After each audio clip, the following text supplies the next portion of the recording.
तुम्हें पता है Indore cleanest city of India है। यहाँ सरकार ने सख्त मना किया है कि तुम चिप्स खा के रोड पे पैकेट नहीं फेंक सकते। तो लोगों ने पैकेट खा के रोड पे चिप्स फेंकना चालू कर दिया। और इंदौर क्लीनेस्ट से ये पता किसने लगाया है, क्योंकि ऐसे तो किसी के दिमाग में नहीं आ सकता कि इंदौर में कूड़ा कितना होगा। तो अगर अभी तक तुम्हें समझ नहीं आया तो मैं इंदौर से हूँ। हाँ, ऐसे फालतू में तो किसी को शौक होगा नहीं कि चलो यार इंदौर की बेइज्जती करते हैं, और सिर्फ इंदौर की करेंगे। मन्नू, इस बार अहमदाबाद को बीच में मत लाना। इंदौर में कोई कुछ करता ही नहीं कि भाई गंदा हो जाएगा। वहाँ पे सब लोग सुबह उठ के ताला लगा देते हैं और दूसरी सिटीज चले जाते हैं कचरा करना। तुम अभी जाके देखोगे इंदौर पे ताला लगा हुआ रहेगा। यहाँ तुम किसी का गला काट दो कोई दिक्कत नहीं, लेकिन काटने के बाद उसे गीले कचरे और सूखे कचरे में ध्यान से डालना।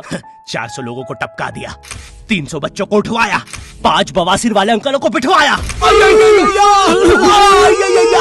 आज तक मुझे कोई पकड़ नहीं पाया, तुमने कैसे पकड़ा?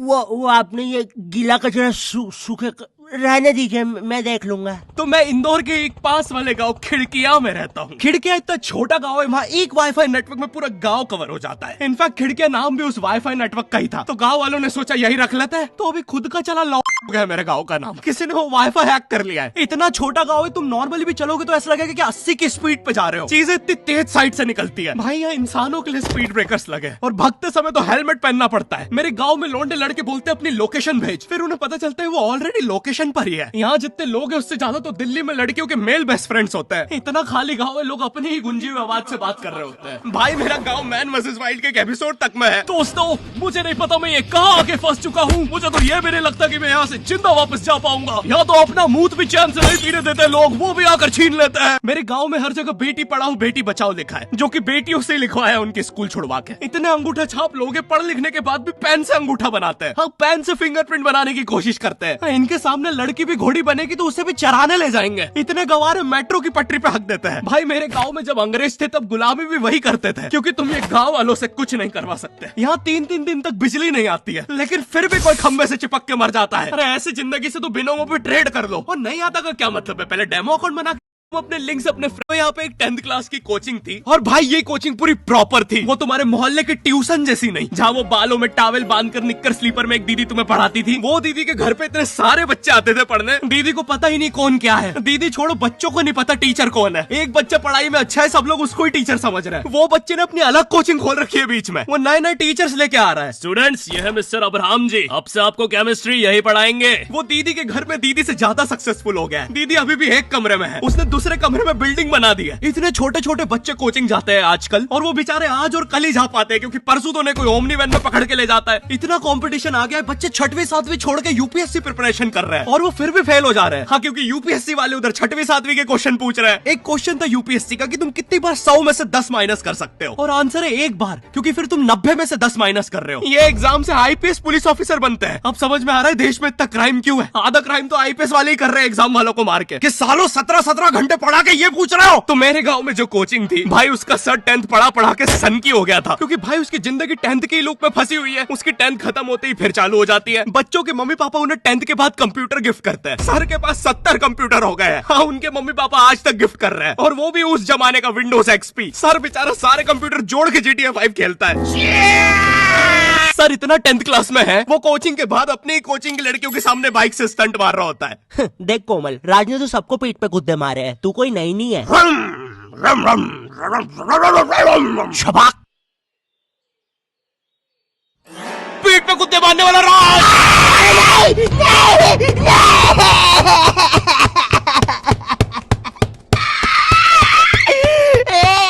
मेरी कोचिंग के बाहर हर साल एक बड़ा सा बैनर लगता था। उस पे जिस बच्चे के 90% बनते हैं उसकी बड़ी सी फोटो लगती है, और जिसके 60% बने हैं वो बड़ी सी फोटो लगा रहा होता था। वो 60% वाले बच्चे की इतनी सी फोटो आती है कोने में, वो भी खिल्ली से कूटी हुई। हाँ, बैनर के बाकी कोनों को ग्लू से चिपकाया है, बस इसकी फोटो पे खूंटा ठोक रखा है। और हर कोचिंग में ना एक पैटर्न जरूर होता है कि आगे वाले बच्चे का तो कंफर्म है, वो तो टॉप करेगा ही करेगा। उसकी तो हाथों की रकीलों तक में 96% बना है। मुझे दिखाया उसने, मैं डर गया। बाद में ट्यूमर निकला वो।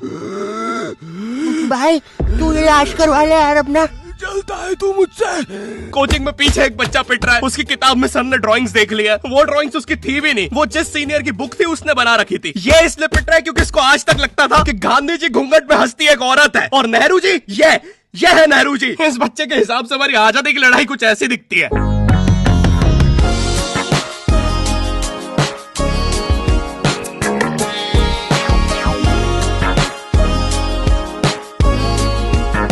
फिर आते हैं हमारे बोर्ड एग्जाम्स। बोर्ड एग्जाम्स में मिलते हैं हमें डिफरेंट सेंटर। प्राइवेट स्कूल के बच्चे जाते हैं गवर्नमेंट स्कूल में और गवर्नमेंट स्कूल के बच्चे जाते हैं प्राइवेट स्कूल में। और भाई बहुत डिफरेंस होता है इन दोनों स्कूल में। प्राइवेट स्कूल के बच्चे बोलते हैं हमारी स्कूल के नीचे कब्रिस्तान है। गवर्नमेंट स्कूल के बच्चे बोलते हैं कब्रिस्तान के नीचे हमारी स्कूल है। गवर्नमेंट स्कूल की बेंचेस हमेशा हिलती रहती है। वहाँ के बच्चों की बुंड का बैलेंस ही वही हो चुका है। उनको तुम नॉर्मल बेंच पे बिठाओ वो उस पे भी हिलते रहता है। और भाई यहाँ की टॉयलेट ये बस टॉयलेट के लिए यूज नहीं होता है। अरे तुझे श्रेया का नंबर याद है क्या? चल मेरे साथ। कहाँ? अरे बाबा यहाँ तुझे किसी भी लड़की का नंबर मिल जाएगा। श्रेया अग्रवाल, श्रेया बंसल, श्रेया शर्मा, श्रेया राज। अरे मिल गया। अरे लेकिन ये तो बंद है। अरे तो टेंशन की क्या बात है, इधर आइए ना, इधर बाकी नंबर भी है, चेक करिए। श्रेया जियो, श्रेया एयरटेल, श्रेया आइडिया। हेलो श्रेया। हाँ बोल।